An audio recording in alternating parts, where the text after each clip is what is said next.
Sekarang kita paham, untuk membela dan mendukung Palestina cukup menjadi manusia, tidak perlu menjadi ulama alim atau santri, tapi munafik. Gue akuin, pemimpin NU itu hebat-hebat guys.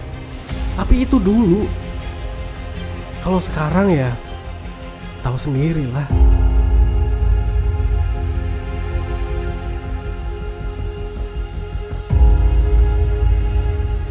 Sepertinya ada yang lebih menyakitkan daripada pembunuhan, gengs, yaitu melihat anak-anak bangsa berdiri di barisan musuh. Senyuman kelima tokoh muda NU yang menghadap Presiden Israel sungguh menghancurkan hati orang-orang Muslim di Indonesia. Terlepas apapun tujuan mereka ke sana, dengan melihat foto ini saja sudah melukai hati umat Muslim seluruh Indonesia. Harusnya sadar diri bagaimana harus bersikap gitu. Manakala saudara kita Palestina sedang terjadi genosida, ini miris banget sih ya. Bisa-bisanya mereka bilang menghadap Presiden Israel itu atas nama pribadi. Pertanyaannya, ya terus mau ngapain gitu loh? Mau berunding supaya perang segera diselesaikan. Aduh, mimpi sekelas negara Timur Tengah seperti Arab Saudi saja itu nggak didengar, apalagi ini atas nama pribadi. Kocak emang kalian ya. Yang gue heran kenapa sih ya, lembaga ini selalu aja bikin kontroversi gitu. Kemarin sebelumnya netizen ribut masalah ulama nambang gitu kan,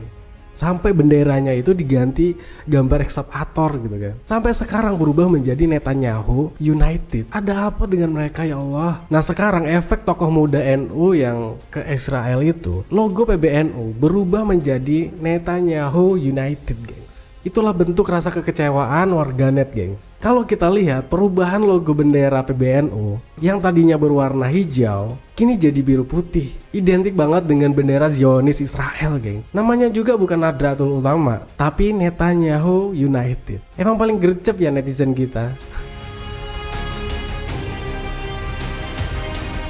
Dan yang paling lawak lagi, gengs, klarifikasi dari Gus Yahya minta maaf soal tokoh NU yang pergi ke Israel. Katanya mereka itu belum cukup umur, gengs. Bayangkan, coba teman-teman teliti lagi ya. Ya mana tahu emang bener ya mereka belum cukup umur gitu kan. Apa emang bener 5 orang yang foto bareng dan senyum bareng bersama Zionis, apakah mereka balita semua kah? Aduh, gak habis pikir gua. Oke lanjut, sekarang kita spill ya. Siapa sih orang-orangnya ini yang sudah membuat luka hati masyarakat Indonesia? Oke, ini yang pertama ada Sukron Makmum. Beliau sebagai wakil ketua PWNU Banten. Oke, kita lanjut. Yang kedua, yaitu Munawir Aziz. Ini selaku sekretaris PCINU Inggris, gengs. Lanjut yang ketiga, ada Zainal Ma'arif, dosen Universitas NU Indonesia. Lanjut yang keempat, Nurul Bahlum Ulum, founder Cirebon Feminis.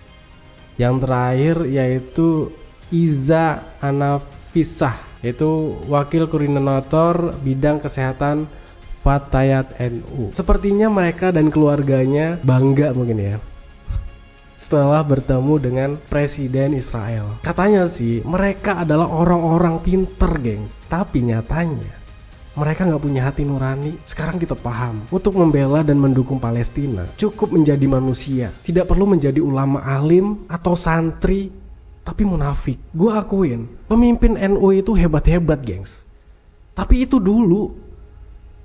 Kalau sekarang ya tahu sendirilah. Gue kasihan sama pendiri NU kalau begini gitu loh.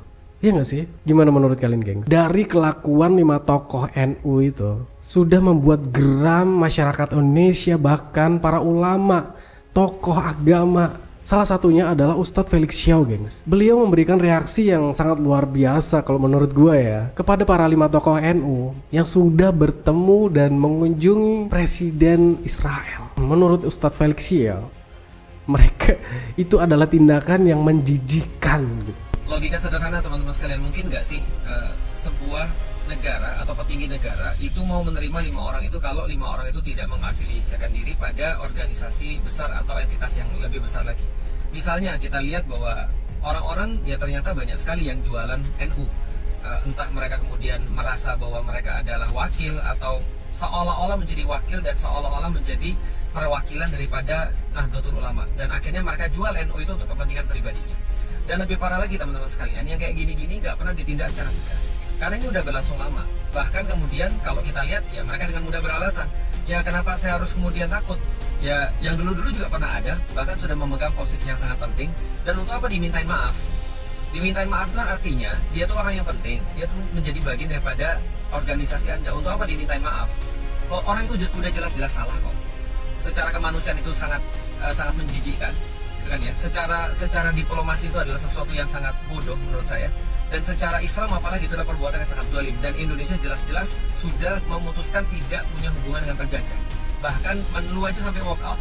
Nah tiba-tiba ada orang Indonesia yang tidak memperhatikan, lalu kemudian malah bertindak sendiri dan bahkan mengatasnamakan organisasi besar seperti itu. Harusnya ditindak tegas, dan selama ini udah terjadi banyak sekali pembiaran menurut saya. Kalau nggak ditindak tegas ya besok-besok orang akan bilang ya paling dimintain maaf, paling cuma ya berlalu gitu aja, nggak ada apapun. Artinya teman-teman sekalian, hal-hal yang kayak gini nggak boleh dibiarkan, karena hal-hal kayak gini ini adalah sebuah menurut saya pengkhianatan terhadap apa yang menjadi amanah daripada organisasi, dan juga menjadi pengkhianatan terhadap sikap orang-orang Indonesia pada umumnya. Ustadz Felixio juga menyayangkan dengan sikap tokoh muda NU tersebut karena mencoreng nama Indonesia di mata internasional, gengs. Hal ini lantaran kini Israel dikenal tengah melakukan genosida. Namun ironisnya di tengah-tengah aksi tersebut ada 5 WNI dan juga warga NU malah bertemu langsung dengan Presiden Israel gitu. Ini sangat memalukan dan menjijikkan. Ya mungkin ini aja untuk pembahasan video kali ini.